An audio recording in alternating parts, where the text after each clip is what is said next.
I'm moving a lot.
All right, how we doing tonight?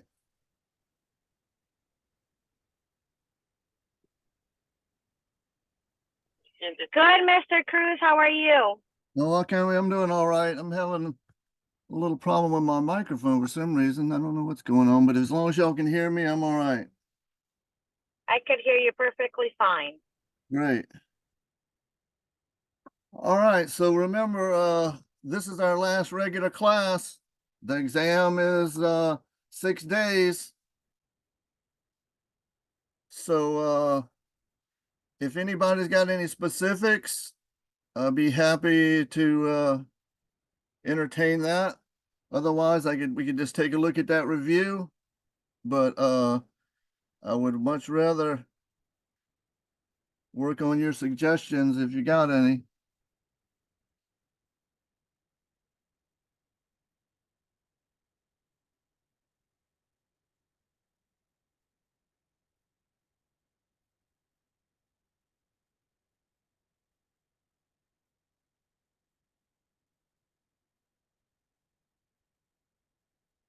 All right, what about this thing? Anybody got any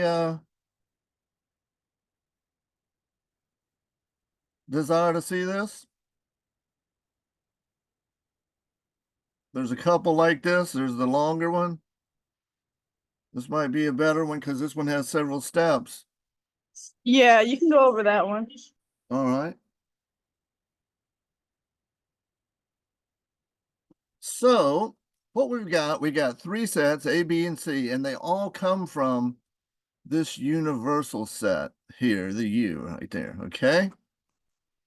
So then our goal is to find out what values are represented by this set operation. So we need to find a couple of things. First thing we need to do is we need to have the CUB. All right. And the CUB means we're going to put together these two. All right. So that's a union, so that means we're going to put them both. So 2, 3, 5, 6, 8, and 9. Does that look like that's, I've got all of them? 2, 3, 4, 5, 6, 8, and 9. So that's the CUB. That's the one right here. Right?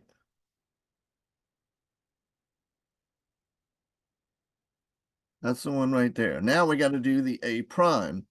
Now, the way I like to handle the A prime is I'm going to take everything that's A and I'm going to strike it out of the universe. And what's left will be our A prime or A complement.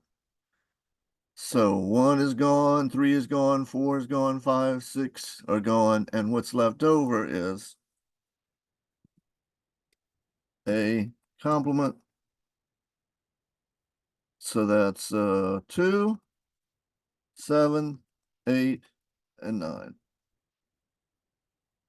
Now, what does this mean right here? What does that mean right there? What they have in common. Yeah, what they have in common, great. So I'm going to look at these two right here and see what they have in common. So they have a 2 in common. We can skip 3, 4, 5, 6, 7, They have an 8 in common. 8, and then also 9. So that's our set that represents this one. See how I need to do a couple of steps?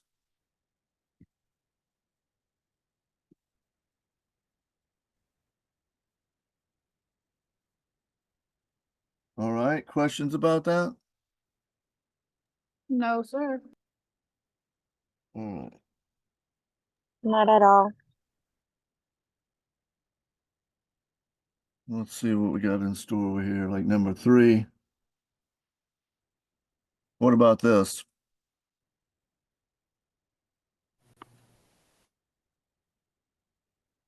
This one's pretty quick. So how many instruments are not taught on Thursday? Well, if you blank out Thursday, see? In other words, we don't want Thursday because it's not taught on Thursday, then everything else. And it's how many, so there's 3 of them.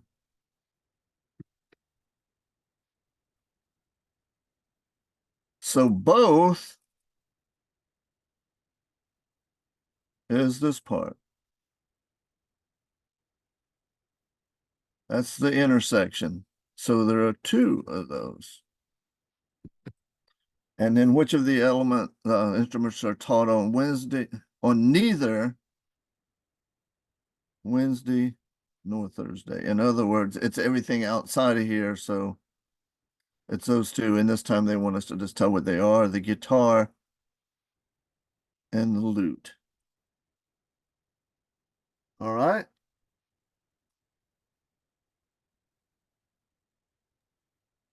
Mr. Cruz, this What's is up? being recorded, right? Just in case, just to go over this.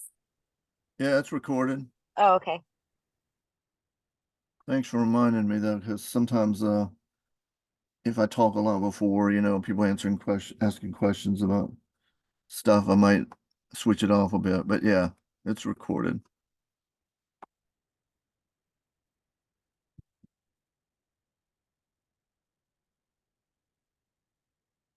So these are not necessarily in order, but this is a truth table from chapter 3, the second lesson. So remember, you got this little thing here, so you take advantage of it to put it in an intermediate step like we did for the set operations. So the thing that I don't have is I don't have the not Q, so I'm going to put the not Q there. All right, so that's just the opposite. So false, true, false, true. And then I'm going to put together the and. So this one and this one, it's and. And if you remember, if they're both true, it's true. Otherwise, it's false. So that's true and false. So that's false. Here's the true one. Another false one. Another false one. So it's false, true, false, true. All right. What about that? Wait, Mr. Cruz, Mm-hmm. you said that if they're both true, then it's true? Yes. As a matter of fact, that's the one time all 4 of the truth tables are true. But yeah, that's right. So that's why this one right here, the second row, is the only one that's true. Oh, I'm sorry. This should have been false. I didn't. Right. That's why I was asking. Oh, okay. Thanks. Okay.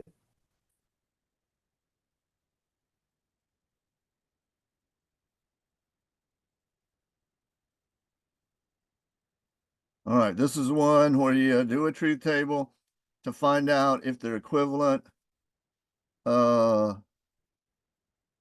Statement 1, Laura is practicing baseball. Step 2 is Ravi is dancing. And so statement 1, Ravi is not dancing, or Laura is practicing baseball. So not dancing would be not Q. We've got an or, and then we got a P for Laura practicing baseball.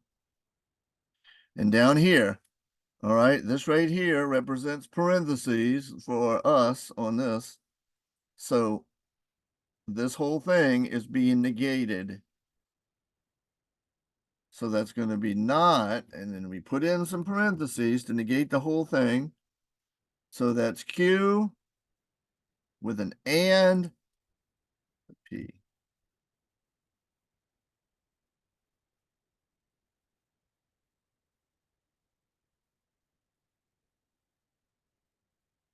All right, see, and it fills it in for us. So the question is, are they equivalent? Well, the only way we can find out for sure is to do the truth table, because I don't think that they are, because this right here, the negation of the whole thing. Oh, wait a minute. It's not practicing baseball. All right, Ravi is dancing. So not Q, Q and not P, because it's not practicing. There we go. Not. Gotta watch the little steps. All right, so I'm going to go ahead and do the truth table. The truth of the matter is, these are equivalent. I can tell because this is the De Morgan's law. But let's go ahead and put in the not Q here and work it out. Opposite of Q.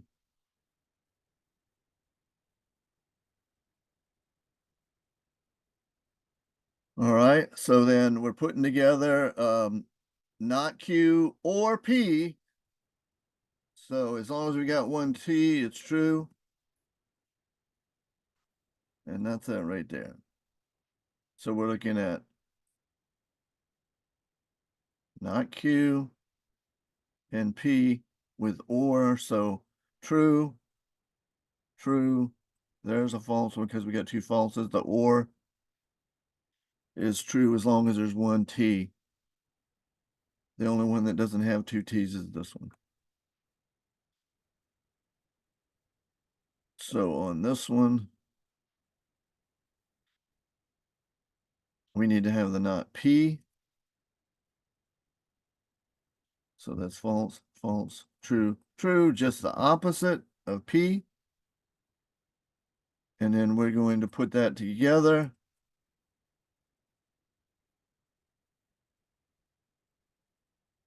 We're going to put that together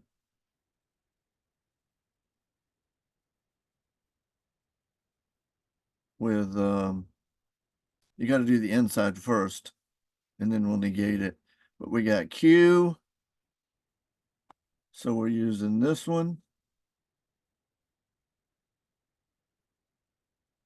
And this one, using the AND rule. So going back to AND, as long as there's one F, it's false. So this would be false, false, true, false. All right, so I'm going to put that right here, the inside.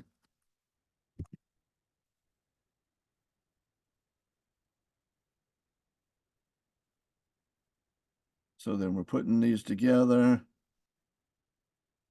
So true, false, true. Oops, I'm sorry, back up, back up, back up. It's and, so it's false, false, true, false. And now the last step is we're going to negate this to get this side. And so the opposite of false is true, true, false, true, and you see that they're equivalent. Now the thing you got to watch out for, there's a hidden one in here, or there's two hidden in here that will never be correct. So these are not equivalent, so it's going to be one of these two. And see, here's the one right here where it's trying to mislead you to pick in this one. They're not equivalent because the two statements are different, and different statements cannot be equivalent. So that's never true, because De Morgan's laws state that you can have the one equal to the other, provided they have that relationship. And that is De Morgan's laws up there. So this right here is the correct answer. They're not equivalent because statement, oh, wait a minute, I'm sorry. I'm crazy, not going crazy tonight. Let me point out the other one that's false. This one is false. This one will never be as well. Because two statements made from P and Q and any two statements made from P or Q are equivalent. Well, no. But I'd already said these were equivalent. I don't know why I was thinking I was not equivalent. But anyway, see, they're exactly the same. So look at that first one. All right. The truth value for each true value combination. In other words, they're the same for each one of the pairs. See, these two are true, I mean equivalent. These are equivalent. These are equivalent, equivalent. They have to be the same going down. That's what it means by equivalent, that all of the rows are exactly the same. And that's what this one is saying. Whew. I'm gonna have to slow down a bit, trying to rush and get through as many as we can. But just tell me if you want to see them, because I mean, I don't need to go through every one of them. We got 2 classes at 2. Okay, All right, just somebody real tell me what quickly, to I do want to about repeat. this one.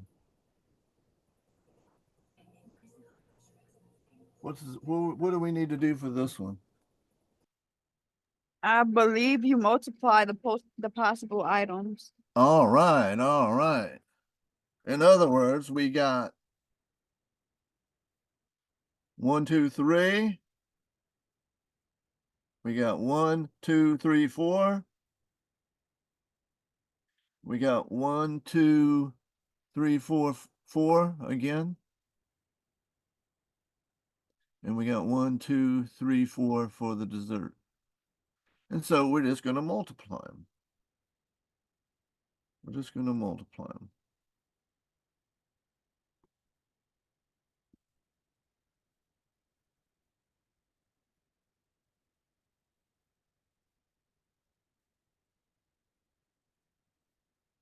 So what is that? Let's say I'm going to take the safe way and use the calculator. I think it's 48 times 3, but let's say 3 times 4 times 4 times 4 times, oh, we only need 3/4. So 192 possible meals. So good.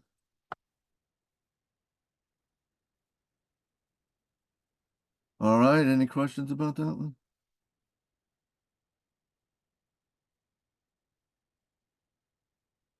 Let's see what the next one's got in store.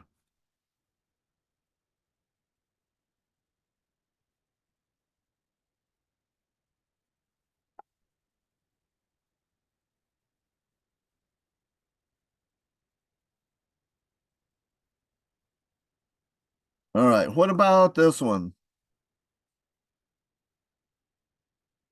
What do? We want to choose two objects without replacement from the three objects: pencil, eraser, and desk.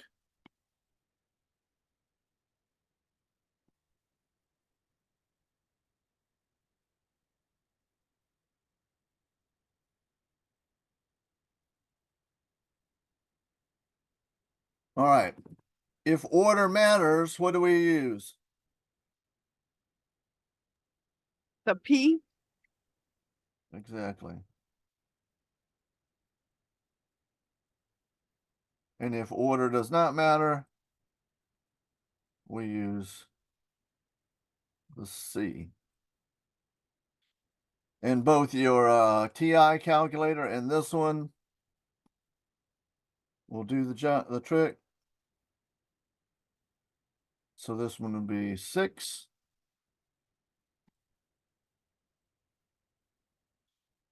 And then 3C2,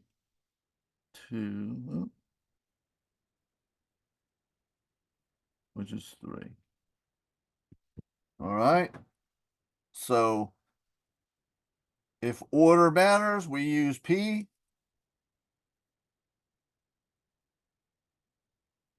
If order does not matter, we use in C. Okay. Any questions about that one?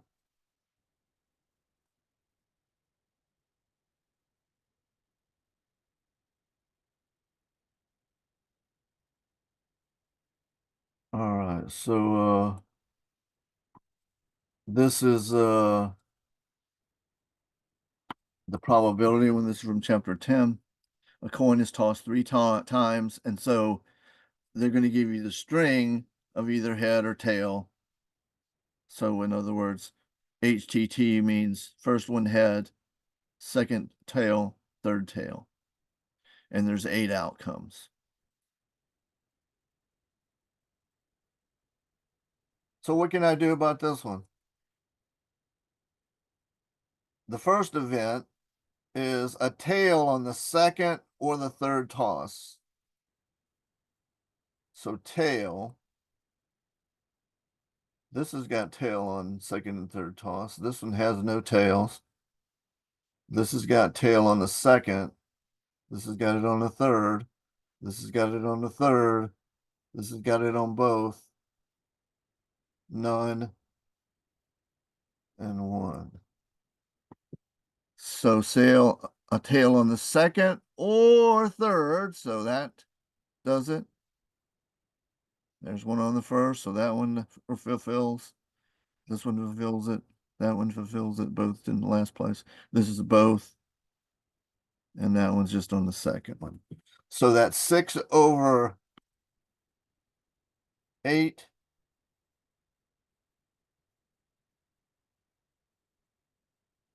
Or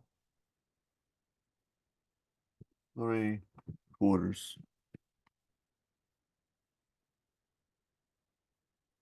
So the next one is more tails than heads. So that's more tails than heads. A little check. There's no tail, so that one wouldn't. Again, 2 heads, 1 tail. I'm gonna come back and check it. That's only got 1 tail, outnumbered by the heads. Here's another one's got 2 tails. That one, and that one's that because there's no heads. Not. So those 4 have more tails than heads. So that's 4/8, which is 1/2. A head on each of the last two tosses, or another way of looking at it is both. So that would be this one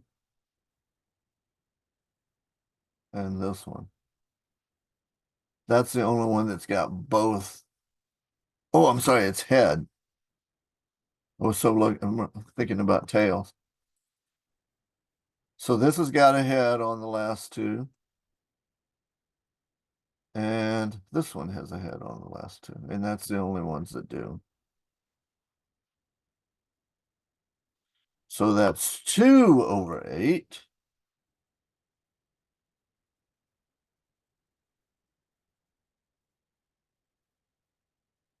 Or 1/4.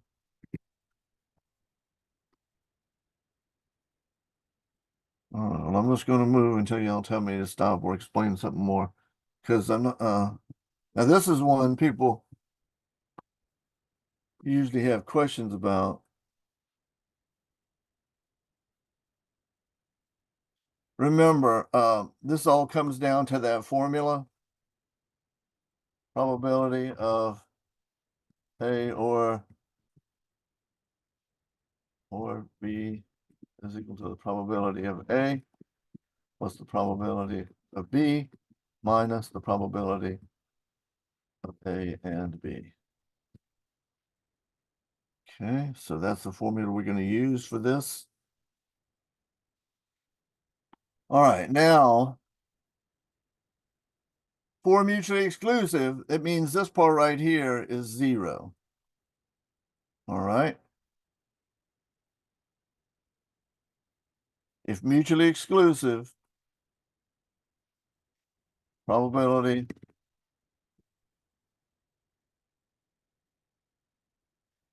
A and B is equal to 0. So then what we can do is just add up these.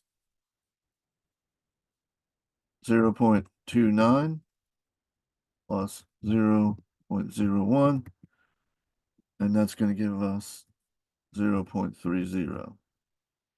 So that's the first one. Nice round number.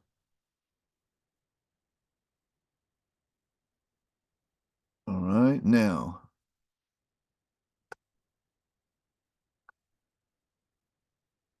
the next one.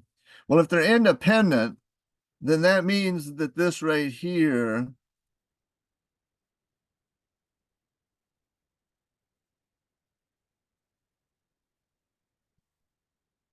A and B are independent.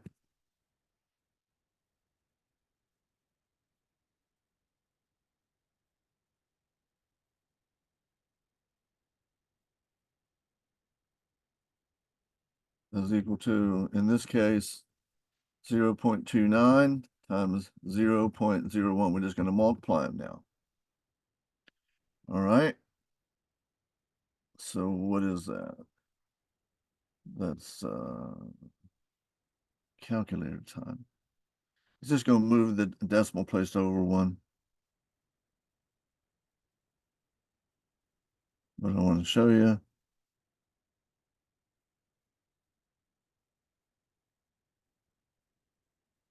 So this is equal to,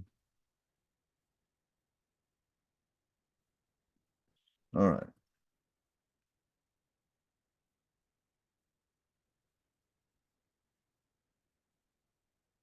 All right, so now what we do to find the part B is just to subtract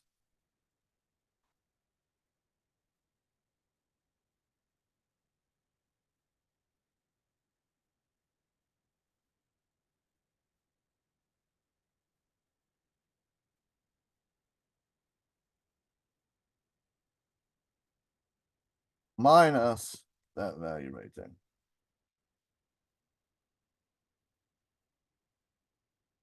All right, so let's look at that. So I'm going to put that in the storage there. And I'm going to take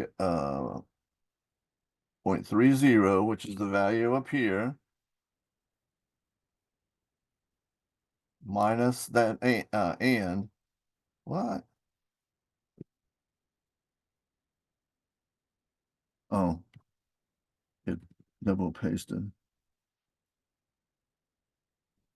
So there we go. So that's how those two work right there. For the independent one, you subtract, and you subtract this right here where you multiply, because if they're independent, that means then that A and B is 0.29 times 0.01, which gives you this value here, and then you subtract from what we had already calculated for part A.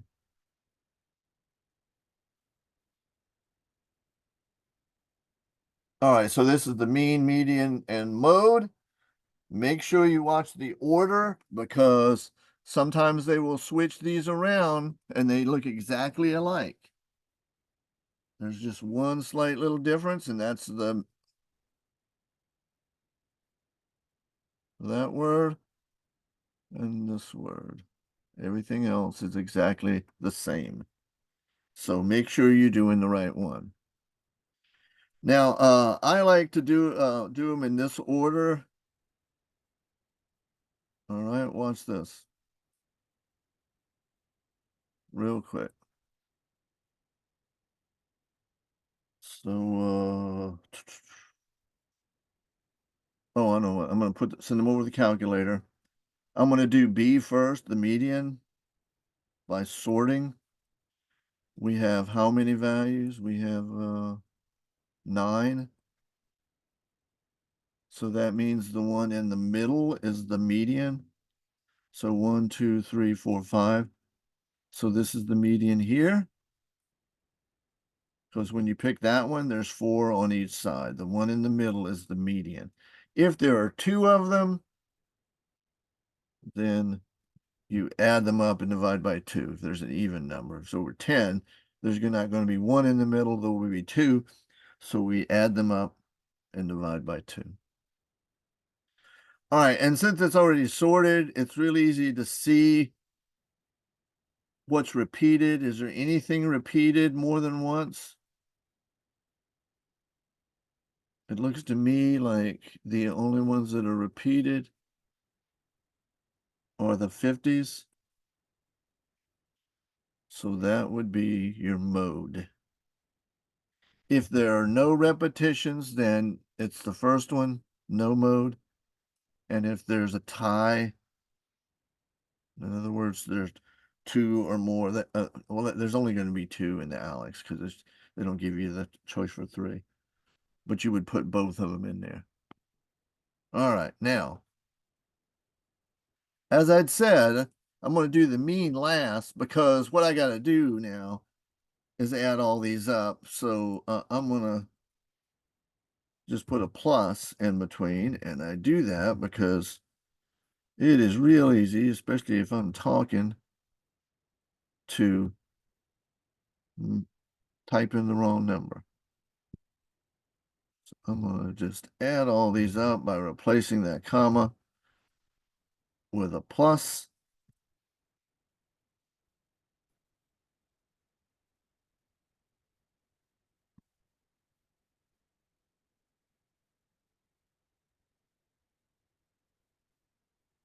So I'm going to add all those up. And then I'm going to divide by 9.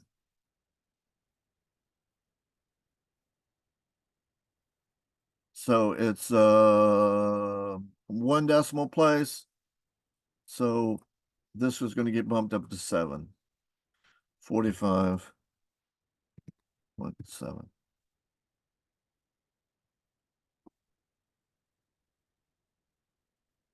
All right, I'll come back and work on the standard deviation later if you want to, because that one takes a little bit of time.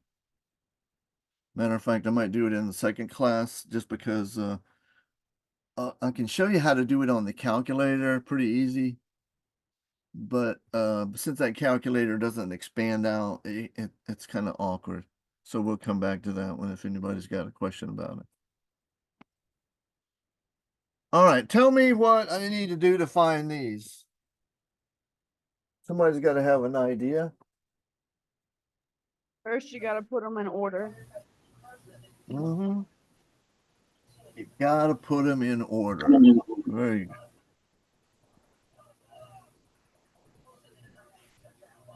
So I'm gonna send them to the calculator. And then remember, the sort button is right there.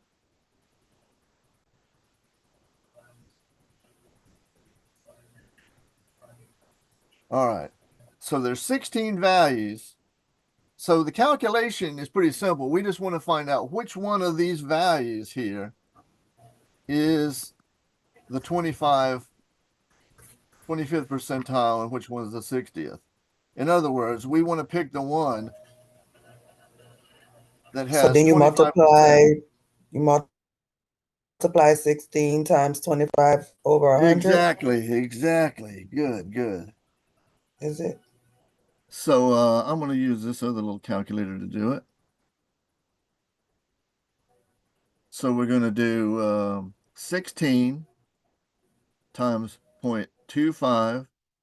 So that's the fourth position. So we got to be above that to get all 25% in. So we bump it up to 5. So the fifth position is the 25th percentile. So 1, 2, 3, 4, 5. You always bump up to make sure you're beyond the 25th percentile.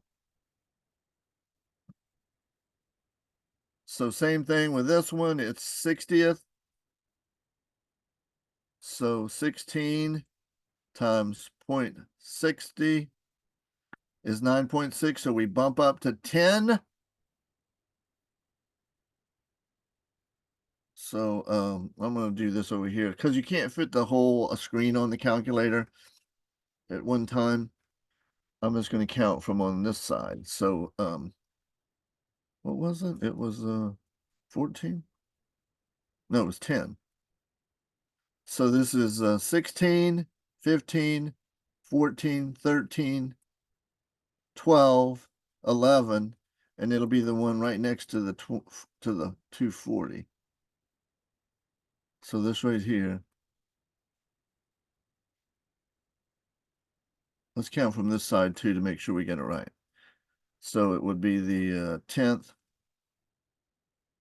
1, 2, 3, 4, 5, 6. So 213 is 6, 7, 8, 9, and 10. So it's right here, the 235. 235. This calculator is kind of crazy sometimes, but it's the 235. 235. All right, let's go on.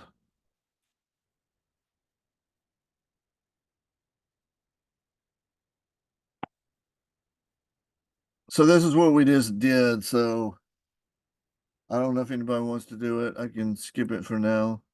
We can come back to it. I really want to kind of concentrate on the earlier stuff. Stuff like this, because this is from chapter 10. And this is kind of long and drawn out. The standard deviation is one of the long and drawn out things. This is the other one. Because what we got to do, and this is one that's got 10. All right. So we got to draw out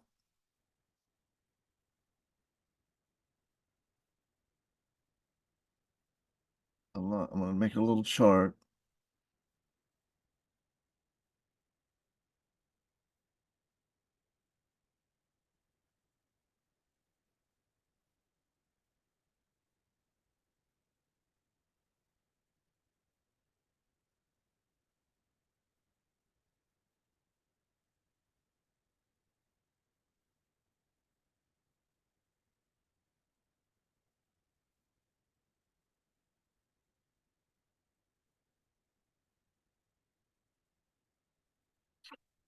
So what we got to do is we got to we'll put up here at the top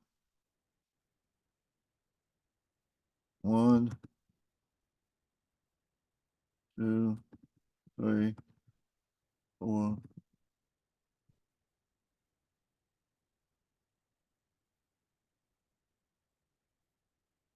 So if the card is even number, she loses. If the card is odd, she loses. So I'm gonna put, I'll tell you what. Put the even ones first. 2, 4, 6, 8, 10. So that'll be one of them.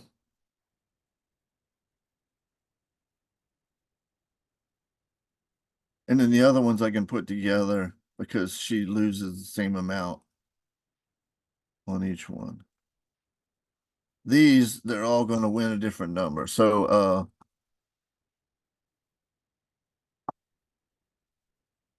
for 2, whoops, she loses, I mean, she wins $2.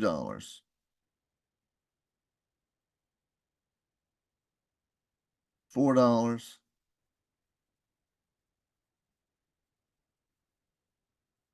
$6. $8. And then one more line I should have.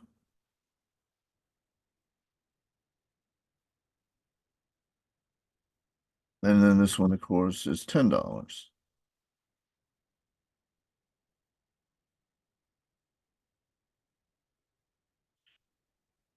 All right, and then over here on the other side. So I'm gonna stack all these together and make it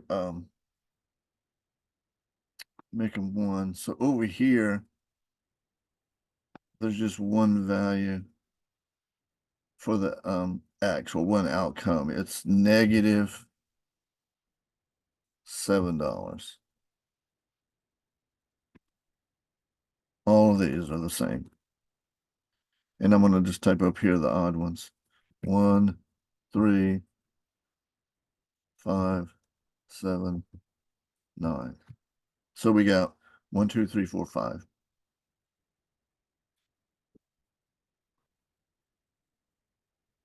So this part right here, we got to have the probability of X. So how many 2s are there? Well, there's just 1 out of 10. So each of these is 1/10.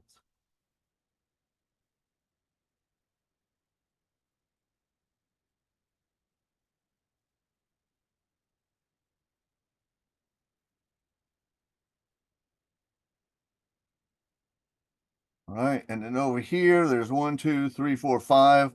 So this was 5/10. And that's the same 5/10 over here for the even ones. Like I said, the only reason why I'm making these separate is because they each have a different payout, whereas the odd ones all. You know what? I got it. No, that's right. Wouldn't matter anyway, but yeah, I got it right. So that's the odd ones right there. Let's see. So there's 5 of them.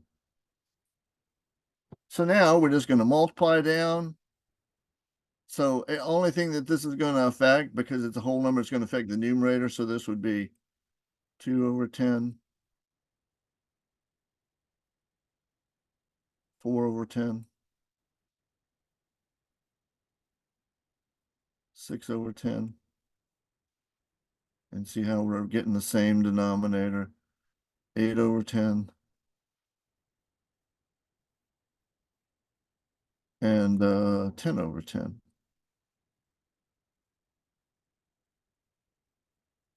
And then right here, it's -7 times 5. So that's -35/10, because the 7 only multiplies the numerator since it's a whole number. So now that ends up being as such. Add them up real quick. So you got 2, 4. So that's 6 and 6 is 12. And 8 is 20. and 10 is 30. So then the expected value is 30 for the positive ones minus the negative ones, the 35, all over 10. It looks like this is going to be negative 50 cents. 30 minus 35 is 35, is minus 5. And you can see with that calculator, 5 divided by 10, it is indeed 50 cents. But it's negative.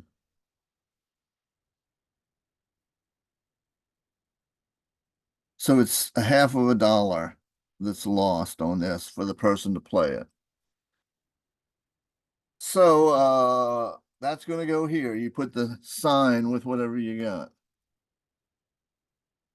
Negative $0.5. So which one is it? Make money, lose money, or break even? It's negative, so it's lose. So she will lose 50 cents, $0.50.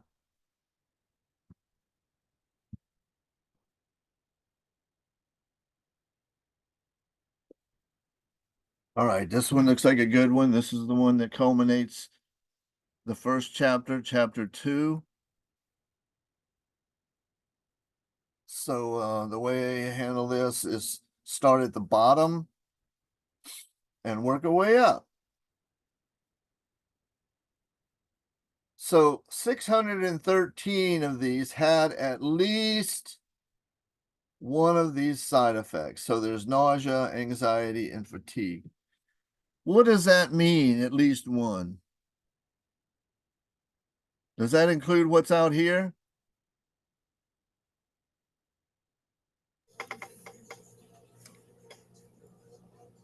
This is at least one. This is at least one because this is at least one because those are one. This is 2 side effects, 2 side effects, 2 side effects, and this is 3.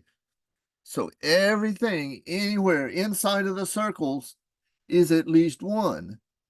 So we can find out what's outside here by taking the 665 and subtracting the at least 1, and that'll tell us how many go out here.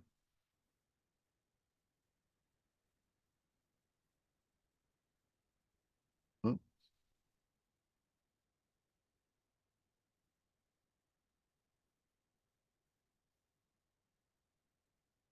So that means 52 is going to do out there. That's 52 that had none. All right. So let's go on up the line. 73 of the participants had fatigue, but neither nausea or anxiety. So in other words, that 73 is going to go into fatigue only. All right. Fatigue only. So that one's done.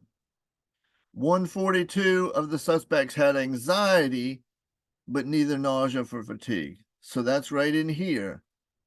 142. Anxiety only is what another way of saying that. So that one's done. 147 participants had nausea, but neither anxiety or fatigue, or anxiety only. So 142. I'm sorry, 147. That's why I'm trying to check them off as I go, so we don't do them. We know that we've got them. So now we got the 3 only, so we're going to go up and handle the other ones we got. 61 of the participants had both nausea and fatigue. So nausea and fatigue is right here. And it's nausea and fatigue only, but not in anxiety. So right here is our 61. So that one's done. 43 of the participants had both nausea and anxiety, but not fatigue. So 43 goes right in there. and 362 of the participants had nausea. In other words, the whole red circle has to add up to 362. So what I'm going to do is add up what's already in there.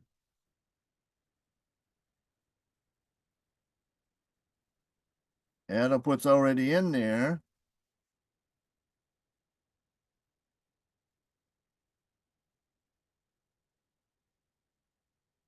So I've got inside of the red circle, I got 147 plus 61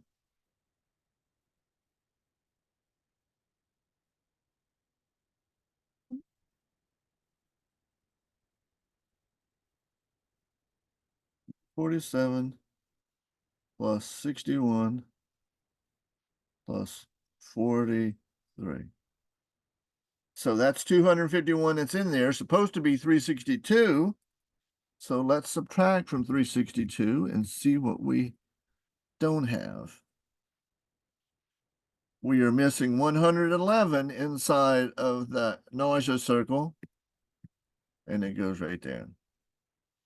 Now, what do you know? We've ran out of numbers. We've already used everything, but we can go back down and use this one again, because this is the total of all three circles. So if we add what we've got already and subtract from 613, we'll know what this is. So let's just go through the work here, add them all up. Watch it for me. Make sure I don't put anything funny, because it's kind of sensitive. See, I don't know why it keeps doing that.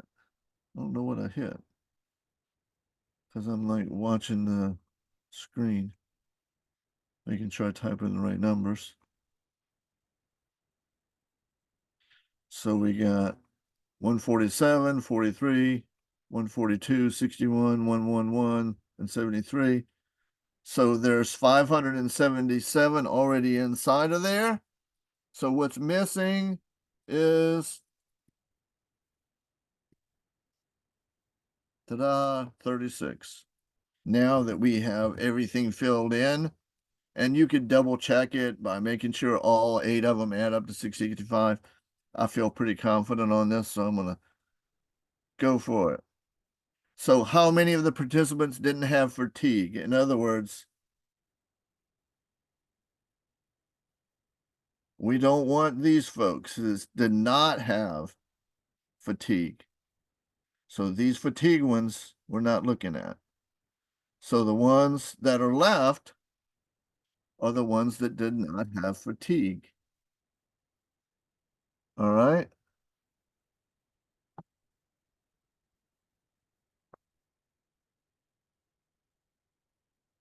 So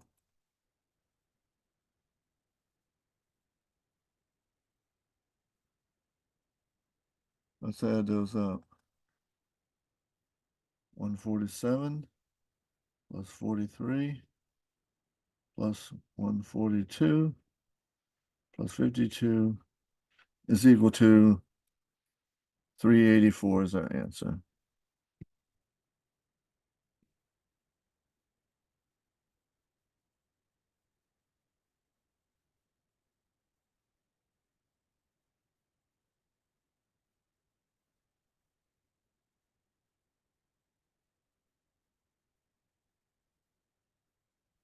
All right, let's see what else we can get into here. 16, we're about a little over halfway now. So we're doing pretty good on time. All right, so this one is another Venn diagram, so this is a good one to concentrate on. Anybody got an idea what we can do to fill in? Because we got to fill in this before we could answer the questions. It's sort of like the last one, except it's a shorter one. What do we put in here?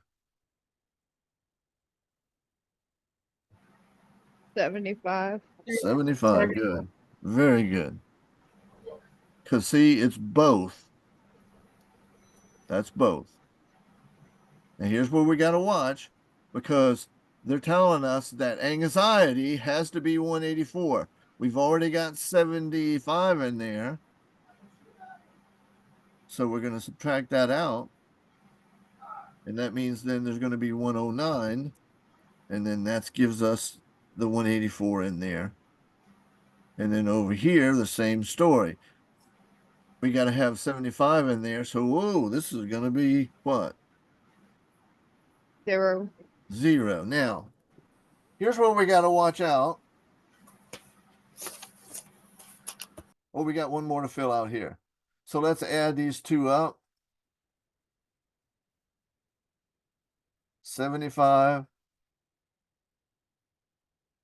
Because it's got to be 238.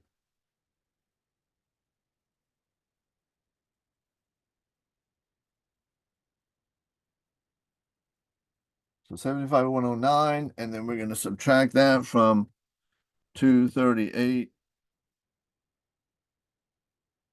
So 54 out here that had neither one of those things. All right. Now, here's the problem is if there's a 0 on one of these, then what you got to do is select the one where the 0 goes away. That's the best way to do it. 0 is still there. 0 is still there. So there's the one we want. Because there's no sense in putting the 0 in there. It just means that something's not right about the relationship. So now the drowsiness is fully contained within the anxiety. So everyone that had drowsiness also had anxiety. So now to answer the question, how many participants had anxiety but not drowsiness? Well, none of them, because they all had anxiety. How many participants had drowsiness or anxiety or both? Well, we just add those up. It's 184. All right. So that's it.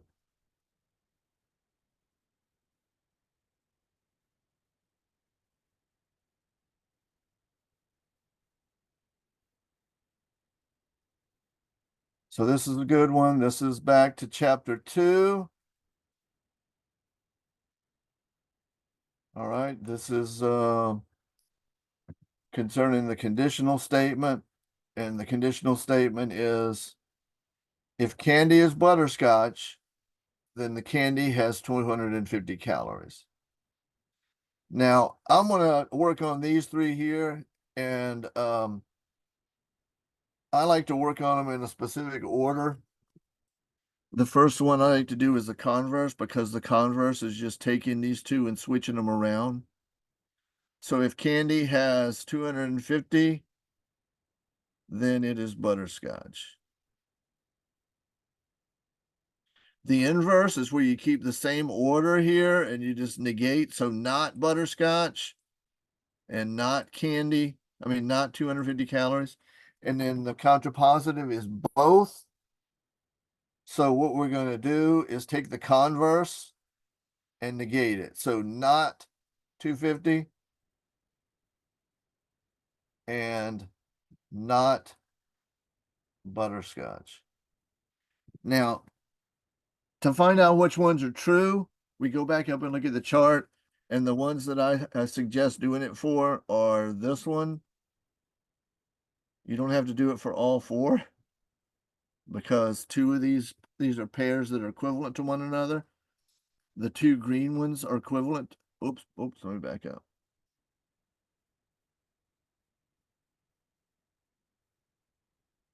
These 2 are equivalent to one another, and these 2 are equivalent to one another. All right.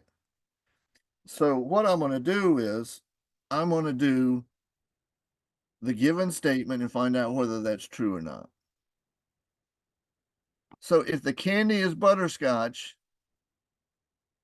the candy has 250 calories, and that's true because butterscotch has 250.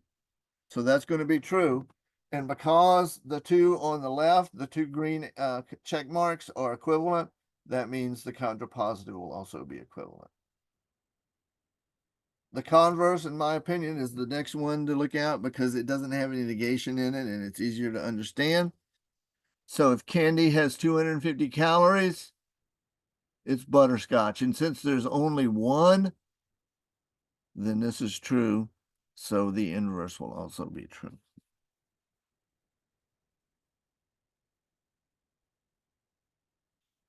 All right, let's see. We got enough time for a couple more. So this is the basically the culmination of the chapter 3 before midterm, the argument. So let's go up here. So here's our premises, and here's our statements. So we're going to write them symbolically in these three spots. So it is Nicole's birthday, or we are having hamburgers. Pretty simple. It is Nicole's birthday, so that's P. And then the conclusion is therefore not Q. Oop.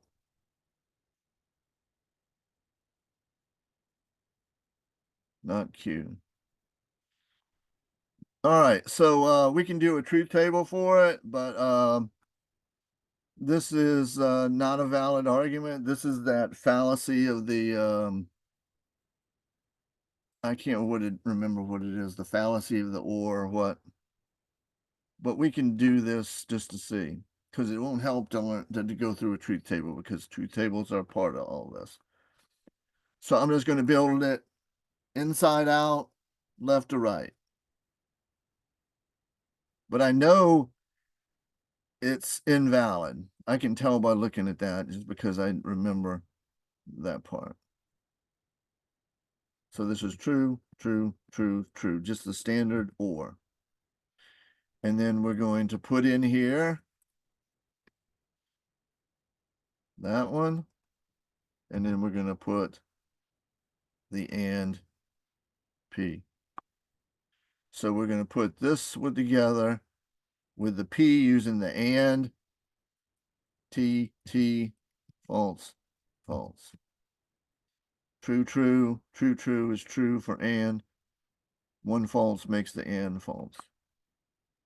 And then I'm going to put one more, and I'm going to put the not Q guy right here, which is this the opposite. And then I'm using the arrow in this. The arrow is only true, and that's the one that's false right there, true, false. So this is false, true, true, true. So we got one false in there, so it's not valid. See if I can get one through one more. So again, this is that same thing. We got 1, 2, 3, 4. 1, 2. 1, 2. 1, 2, 3. And 1, 2. So we multiply all these together.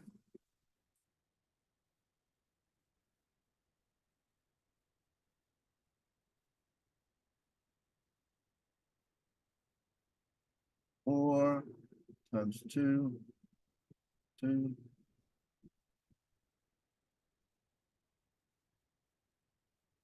4 times 2 times 3 times 2. So 96 different ways. Let's see. This is that one again. Let's see if there's a better one, because that's basically the one we did earlier. This is a good one. This is the one we got to do the odds. Now, in order to do odds, we got to have the probabilities. So we need to find the odds in favor of winning a small stuffed animal. So we got to find the probability of the small animal. And that would be 1, 2, 3, 4, 5, 6, 7, 8, 9 over 12. So this is 9/12.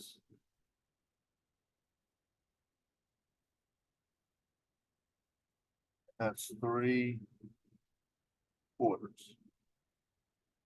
So the other thing we need to have is the probability of no small animal. Not us, which is gonna be 1/4. Because 3 from 4 gives you 1. And that's everything we need. A is equal to 3. B is equal to 1. So odds in favor is A to B, so this would be 3.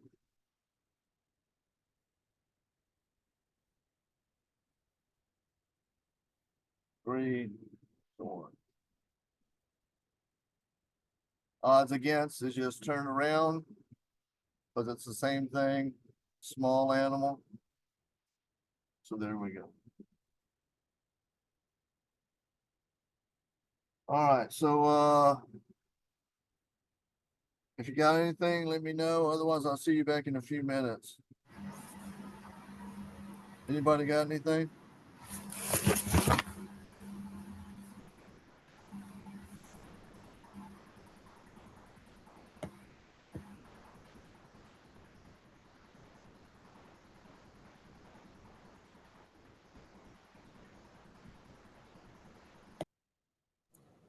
Mr. Cruz, I want to Uh-huh. ask about the grades. What about them?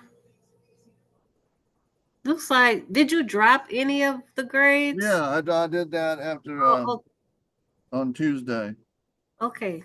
1 test grade, 2 test prep grades, and then 4 of the path grades. I'll see you in next class, Mr. Cruz. Okay. Okay, thank you.